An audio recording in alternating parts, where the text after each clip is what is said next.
ಇನ್ನು ಕಲಸಿಪಳ್ಯ ಸಿನಿಮಾದ ಖ್ಯಾತ ನಟರಾಗಿ ಕೂಡ ಅಭಿನಯಿಸಿ ಮತ್ತು ಮನಸ್ಸಲ್ಲ ನೀನೆ ಚಿತ್ರ, ಹುಡುಗಾಟ, ಮುಂಗಾರ ಮಳೆಯಲ್ಲಿ ಕೂಡ ಅಭಿನಯಿಸಿದಂಥ ಅದ್ಭುತವಾದ ಕಲಾವಿದ ಇದೀಗ ವಿಧಿವಶರಾಗಿರುವಂಥದ್ದು. ಅದು ಖ್ಯಾತ ಕನ್ನಡದ ಹಿರಿಯ ನಟರಾಗಿ ಕೇವಲ ಕನ್ನಡ ಸಿನಿಮಾಗಳಲ್ಲಿ ಮಾತ್ರ ಅಭಿನಯಿಸಿದಂಥವರು ಶಂಕರ್ನಾಗ್ ಅವ್ರಿಗೆ ಆಪ್ತ ಸ್ನೇಹಿತರು ಕೂಡ ಆಗಿದ್ದು ಅಂತ ಹೇಳ್ಬೋದು. ಶಂಕರ್ನಾಗ್, ಅನಂತ್ನಾಗ್, ದರ್ಶನ್, ಪುನೀತ್ ರಾಜ್ಕುಮಾರ್ ಜೊತೆ ಅಭಿನಯಿಸಿದಂಥ ಹೆಗ್ಗಳಿಕೆಗೆ ಸೇರಿದೆ.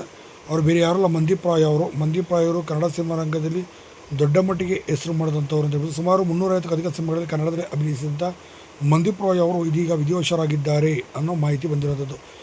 ಸಿನಿಮಾ ರಂಗದಲ್ಲಿ, ಚಿತ್ರರಂಗದಲ್ಲಿ ದೊಡ್ಡ ಹೆಸರು ಮಾಡಿದಂಥ ಮಂದೀಪ್ ರಾಯ್ ಇದೀಗ ಕೊನೆಯುಸಿರೆಳೆದಿರುವಂಥದ್ದು. ತೀವ್ರ ಹೃದಯಾಘಾತ, ಬಹು ಅಂಗವೈಫಲ್ಯದಿಂದ ಇನ್ನು ಬನ್ನೇರುಘಟ್ಟದಲ್ಲಿರುವಂಥ ತಮ್ಮ ಸ್ವಗೃಹದಲ್ಲಿ ಕೊನೆಯುಸಿರೆಳೆದಿದ್ದಾರೆ. ಸದ್ಯ ಇಂದು ಬನ್ನೇರುಘಟ್ಟದಲ್ಲಿರುವಂಥ ಚಿತಾಗಾರದಲ್ಲಿ ಅಂತಿಮ ಸಂಸ್ಕಾರವನ್ನು ಕೂಡ ಮಾಡಲಾಗುವುದು ಕುಟುಂಬದ ಮೂಲಗಳು ಕೂಡ ತಿಳಿಸಿರುವಂಥದ್ದು. ಮಂದೀಪ್ ರಾಯ್ ಅವರು ಪತ್ನಿ ಮತ್ತು 2 ಮಕ್ಕಳು, 4 ಜನ ಮೊಮ್ಮಕ್ಕಳನ್ನು ಬಿಟ್ಟು ಇಂದು ಅಗಲಿದ್ದಾರೆ.